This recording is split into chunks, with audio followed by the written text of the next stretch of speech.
Hi hello welcome back to our channel చిన్ని నాగు. So వాళ్ళు ఎలా ఉన్నారండి, బాగున్నారా? అయితే చాలా బాగున్నాను. మీరు కూడా బాగుండాలని అయితే మనస్ఫూర్తిగా కోరుకుంటున్నాను. నా వీడియోస్ అయినా ఫస్ట్ టైం చూస్తుంటే ఒక లైక్ ఇవ్వండి. మీరు ఇచ్చే లైక్స్ వల్ల మన వీడియోస్ అనేది ఎక్కువ మందికి అయితే రీచ్ అవుతాయి. ఎవరైనా ఫస్ట్ టైం చూస్తుంటే సబ్స్క్రైబ్ చేసుకోండి. టుడే వ్లాగ్ వచ్చేసి సాటర్డే ఆఫ్టర్నూన్ లంచ్లోకి అయితే నేను గుత్తి కాకరకాయ వెల్లుల్లి కారం అయితే చేశాను.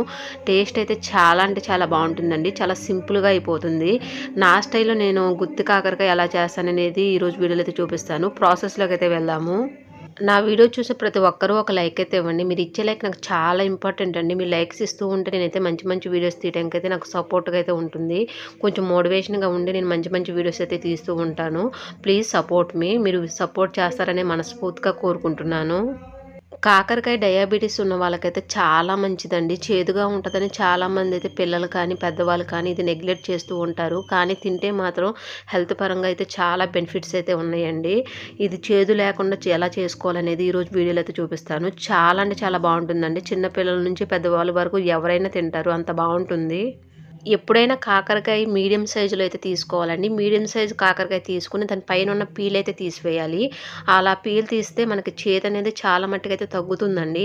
పీల్ తీసుకొని నేనైతే అలా మధ్యలో ఘాటు పెట్టి అందులో ఉన్న గింజలు అయితే సీడ్స్ అయితే తీసేసానండి. తీసేసి నేను అన్ని కాకరకాయలు అయితే కట్ చేసుకుని అయితే పెట్టుకున్నాను. అలా కట్ చేసుకున్న కాకరకాయలోకి అయితే పావు స్పూన్ అయితే పసుపు అయితే వేసుకోవాలి. రుచికి తగినంత సాల్ట్ అయితే వేసుకోవాలి. సాల్ట్ వేసుకొని కలుపుకొని ఒక హాఫ్ అన్ అవర్ అయితే పక్కనైతే పెట్టుకోవాలండి. అప్పుడు మనకి ఉప్పు అనేది మనకి కాకరకాయలు పట్టి మనకి చేదు అనేది చాలా మట్టుకైతే తగ్గుతుంది. ఈలోపు కర్రీ కోసం అయితే వెల్లుల్లి కారం అయితే ప్రిపేర్ చేసుకుందాము. స్టవ్ మీద అయితే కళాయి పెట్టాను. అందులోకి అయితే 2 స్పూన్స్ అయితే పచ్చిశనగపప్పు అయితే వేసుకోవాలి. అలాగే 2 స్పూన్స్ అయితే సాయి మినపప్పు కూడా వేసుకోవాలండి. 2 వేసుకొని మంచి అరోమా వచ్చే వరకు అయితే డ్రై రోస్ట్ అయితే చేసుకోవాలి. ఇక్కడైతే నేను మంచిగా డ్రై రోస్ట్ అయితే చేసుకున్నాను. నేనైతే ఆయిల్ అయితే వేయలేదండి. ఓన్లీ డ్రై రోస్ట్ చేసుకోవాలి. మంచి అరోమా వస్తుందండి. అప్పుడు వరకు అయితే వేపుకోవాలి. ఇలా శనగపప్పు, సాయి మినపప్పు వేయటం వల్ల అయితే మనకి కాకరకాయ వెల్లుల్లి కారం టేస్ట్ అయితే చాలా అంటే చాలా బాగుంటుందండి. మనము అన్నంలో వేసుకొని తినేటప్పుడు క్రిస్పీగా తగిలి టేస్ట్ అయితే చాలా అంటే చాలా బాగుంటుంది. ఇక్కడ మంచిగా వేగిందండి. ప్లేట్లోకి అయితే తీసుకొని పక్కనైతే పెట్టుకుంటాను. అదే కళాయిలోకి అయితే 2 స్పూన్స్ అయితే నేను ధనియాలు అయితే వేస్తున్నాను. అలాగే అందులోకైతే 1 స్పూన్ అయితే జీలకర్ర అయితే వేసుకోవాలి. జీలకర్ర వేసుకొని మంచిగా అరోమా వచ్చే వరకు అయితే వేపుకోవాలండి. ఇవి కూడా సిమ్‌లో పెట్టుకొని అయితే వేపుకోవాలి.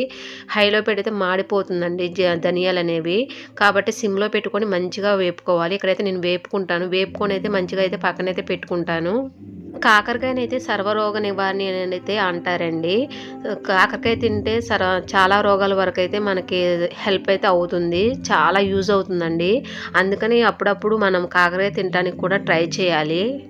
ధనియాలు, జీలకర్ర మంచిగా వేగినియండి. ప్లేట్‌లో తీసుకొనైతే పక్కనైతే పెట్టుకున్నాను. అదే కళాయిలోకి అయితే ఒక 20 ఎండుమిరపకాయలు అయితే వేసుకోవాలి. వేసుకొని డ్రై రోస్ట్ అయితే చేసుకోవాలి. ఇక్కడైతే నేను డ్రై రోస్ట్ అయితే చేసుకుంటున్నాను. ఎండుమిరపకాయలు మంచిగా వేపుకోవాలండి. అప్పుడే మనం మిక్సీ పట్టినప్పుడు మంచిగా మనకి కారప్పొడి అనేది అవుతుంది. ఇక్కడ ఎండుమిరపకాయలు అయితే వేగినియండి. ప్లేట్‌లో తీసుకొని అయితే ఆరబెట్టుకుందాము. అదే కళాయిలోకి అయితే కర్రీ కోసం అయితే నేను 150 గ్రామ్స్ అయితే ఆయిల్ అయితే వేస్తున్నాను. ఆయిల్ అయితే బాగా హీట్ అవ్వాలండి. ఎందుకంటే మనం కాకరకాయ వెల్లుల్లి కారం కాబట్టి కొంచెం ఆయిల్ ఎక్కువగానే పడుతుంది. ఇక్కడ ఆయిల్ వేసుకొని బాగా హీట్ అవ్వాలి. అందులోకి మనం ముందుగా నేను పసుపును, సాల్ట్ వేసుకొని అయితే కాకరకాయలు అయితే పక్కన పెట్టాను కదా! అవి అయితే ఇలాగ స్క్వీజ్ చేసుకొని అయితే వేసుకోవాలండి. ఇలా వాటర్ అయితే రిలీజ్ అవుతుంది. ఇలా డ్రై చేసుకొని అయితే వేసుకోవాలి. అప్పుడే మనకి అందులో ఉన్న చేదంతా పోయి టేస్ట్ అనేది చాలా బాగుంటుందండి. మెయిన్ కాకరకాయలో ఉన్న చేదు పోవడానికి ఫస్ట్ స్టెప్ అయితే ఇదేనండి. ఇలాగా మనము సాల్ట్‌లో వేసుకున్నప్పుడు అందులో ఉన్న చేదు చాలా వరకు అయితే తగ్గుతుందండి. ఇలా తగ్గిన మనం ఇలా పిండుకొని వేసుకుంటే మన ఆయిల్‌లో బాగా ఫ్రై అయ్యి కాకరకాయ అనేది చేదు లేకుండా టేస్ట్ అయితే చాలా బాగుంటుందండి. పిల్లలు, పెద్దలు చాలా వరకు ఇష్టంగా అయితే తింటారు. ఇలా ట్రై చేయండి. ఇలా కాకరకాయలు అయితే గోల్డెన్ బ్రౌన్ కలర్ వచ్చే వరకు అయితే వేపుకోవాలండి. అలా వేపుకుంటే కాకరకాయలో చేదనేది చాలా వరకు అయితే తగ్గుతుంది. ఇక్కడ కాకరకాయ అయితే మంచిగా వేగిందండి. వేగిన కాకరకాయ అయితే పక్కనైతే ప్లేట్‌లో తీసుకొని అయితే పక్కనైతే పెట్టుకుంటాను.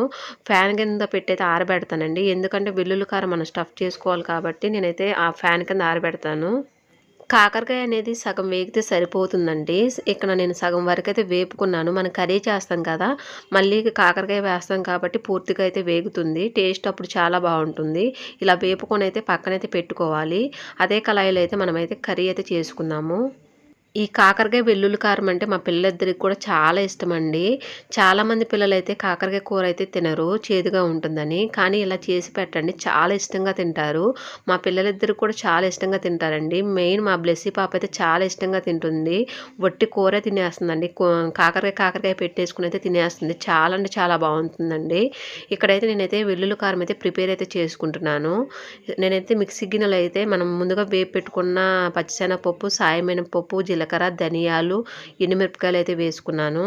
అలాగే అందులోకైతే ఒక 15 వరకైతే వెల్లుల్లి రెబ్బలైతే వేశాను. వెల్లుల్లి ఎక్కువగా వేసుకునే టేస్ట్ అయితే చాలా బావుంటుందండి. వెల్లుల్లి అయితే వేశాను. వెల్లుల్లి వేసి అందులోకైతే రుచికి తగినంత సాల్ట్ అయితే వేసుకోవాలి. అంతకుముందు సాల్ట్ లైట్‌గా అయితే వేశానండి మనం నానబెట్టినప్పుడు. ఇప్పుడు కొంచెం లైట్‌గా సాల్ట్ వేసుకొని మంచిగా అయితే మిక్సీ అయితే పట్టుకోవాలి. ఇక్కడైతే నేను సాల్ట్ అయితే వేస్తున్నాను. సాల్ట్ వేసి మిక్సీ అయితే పట్టుకుంటాను. మిక్సీ పట్టుకొని కారప్పొడినైతే మనము ఫ్రై చేసుకున్న కాకరకాయలు అయితే స్టఫ్ చేసుకున్నాము. ఇక్కడైతే వెల్లుల్లి కారం అయితే ప్రిపేర్ అయిందండి. అలాగే మనం ముందుగా ఫ్రై చేసుకున్న కాకరకాయ కూడా మంచిగా ఆరిపోయింది. ఇలా కాకరకాయలోకి అయితే మనమైతే వెల్లుల్లి కారం పెట్టుకొని అయితే స్టఫ్ చేసుకుందాము. నేనైతే కాకరకాయ మధ్యలో చీల్చాను కదా, అలా మనం ఘాటు పెట్టుకున్నప్పుడు ఆ ఘాటులోకి అయితే ఈ వెల్లుల్లి కారం అయితే డిప్ చేసుకొని అయితే పెట్టుకోవాలి. అలా పెట్టుకుంటే మనకి కాకరకాయ వెల్లుల్లి కారం టేస్ట్ అయితే బాగుంటుందండి. ఇప్పుడు నేనైతే ఇలాగ డిప్ చేసుకొని అయితే పెట్టుకుంటాను. అలా కాకరకాయలోకి అయితే వెల్లుల్లి కారం వీడియోలో చూపించిన విధంగా అయితే పెట్టుకొని అయితే అదుముకోవాలి. అదుముకుంటే మనము ఫ్రై చేసేటప్పుడు వెల్లుల్లి కారం బయటికి రాకుండా మనకి మంచిగా ఫ్రై అవుతుంది. కాకరకాయ అన్నిట్లో అయితే వెల్లుల్లి కారం పెట్టయితే స్టఫ్ చేశాను. ఇలా స్టఫ్ చేసి అయితే పక్కనైతే పెట్టుకున్నాను. కొంచెం వెల్లుల్లి కారం అయితే మిగిలిందండి. ఇది మరి కర్రీ చేస్తాం కదా, ఆ వెల్లుల్లి కారం కూడా యూజ్ అయితే అవుతుంది. కర్రీ చేసేటప్పుడు ఈ వెల్లుల్లి కారం కూడా వేసేస్తాము. మనం ముందుగా కాకరకాయలు ఫ్రై చేసుకున్నాం కదా, అదే ప్యాన్ అయితే నేనైతే స్టవ్ మీద అయితే పెట్టాను. నేను ఆల్రెడీ కాకరకాయలు వేపిన ఆయిల్ అయితే ఉందండి. అదే ఆయిల్లోకి అయితే నేనైతే తాలింపు దినుసులు అయితే వేసుకుంటున్నాను. దినుసులు అయితే మంచిగా వేగాలండి, అప్పుడే టేస్ట్ అనేది బాగుంటుంది. దినుసులు వేగిన తర్వాత అందులోకి సన్నగా కట్ చేసిన ఉల్లిపాయ ముక్కలు అయితే వేస్తున్నాను. ఉల్లిపాయ ముక్కలు వేసుకుని అందులోకి అయితే చిటికెడైతే ఇంగువ అయితే వేస్తున్నాను. ఇంగువ వేస్తే ఫుడ్ డైజెషన్ అనేది మంచిగా అవుతుందండి. అలాగే అందులోకి కొంచెం సాల్ట్ అయితే వేస్తానండి లైట్గా. సాల్ట్ వేస్తే ఉల్లిపాయ ముక్కలు అనేది మన త్వరగా మగ్గుతాయండి. ఇక్కడైతే సాల్ట్ వేసుకుని ఉల్లిపాయ ముక్కలు అయితే మంచిగా మగ్గించుకుంటాను. ఇష్టం ఉన్న వాళ్ళైతే అల్లం వెల్లుల్లి పేస్ట్ అయితే కూడా వేసుకోవచ్చండి. నాకు ఇష్టం ఉండదు, నేను అందుకే అల్లం వెల్లుల్లి పేస్ట్ అయితే వేయలేదు. అందులోకి కరివేపాకు ఉంటే కరివేపాకు అయితే వేసుకోండి. కరివేపాకు వేగిన తర్వాత అందులోకి అయితే మనం డిప్ చేసుకున్న మనమైతే స్టఫ్ చేసుకున్న కాకరకాయలు అయితే ఇందులో అయితే వేసుకోవాలి. వేసుకొని మంచిగా తిప్పుకొని ఒక 10 నిమిషాలు అయితే మగ్గనివ్వాలి. కాకరకాయ అయితే మంచిగా ఫ్రై అయిందండి. అలా ఫ్రై అయిన కాకరకాయలోకి అయితే మనం మిగిలిన వెల్లుల్లి కారం కూడా యాడ్ చేసుకోవాలి. ఇక్కడ వెల్లుల్లి కారం అయితే వేస్తున్నాను. వెల్లుల్లి కారం వేసుకొని కర్రీని అయితే తిప్పుకొని ఒక 10 నిమిషాలు అయితే మగ్గనివ్వాలి. యమ్మీగా ఉండే కాకరకాయ వెల్లుల్లి కారం అయితే రెడీ అయిందండి. చేదు లేకుండా ఇలా ఈ ప్రాసెస్లో అయితే చేసి పెట్టండి. పిల్లలు పెద్దలు చాలా ఇష్టంగా అయితే తింటారు. ఇలాగ ఒకసారి మీ ఇంట్లో ట్రై చేసి మీకు ఎలా వచ్చిందో కూడా కామెంట్ అయితే చేయండి. టేస్ట్ అయితే ఎక్సలెంట్గా ఉంటుంది. డయాబెటీస్ ఉన్న వాళ్ళకైతే ఎక్కువగా పెట్టండి. డయాబెటీస్ అనేది చాలా కంట్రోల్ అవుతుంది. టేస్ట్ కూడా చాలా అంటే చాలా బాగుంటుంది. నా వీడియో చూసే ప్రతి ఒక్కరికి థ్యాంక్ యూ సో మచ్ అండి. ఈ వీడియో అయితే ఎక్కడికైతే ఎండ్ అవుతుంది. ఈ వీడియో చూసిన ప్రతి ఒక్కరు ఒక లైక్ అయితే ఇవ్వండి. మీరు ఇచ్చే లైక్ నాకు చాలా ఇంపార్టెంట్ అండి. Please support me.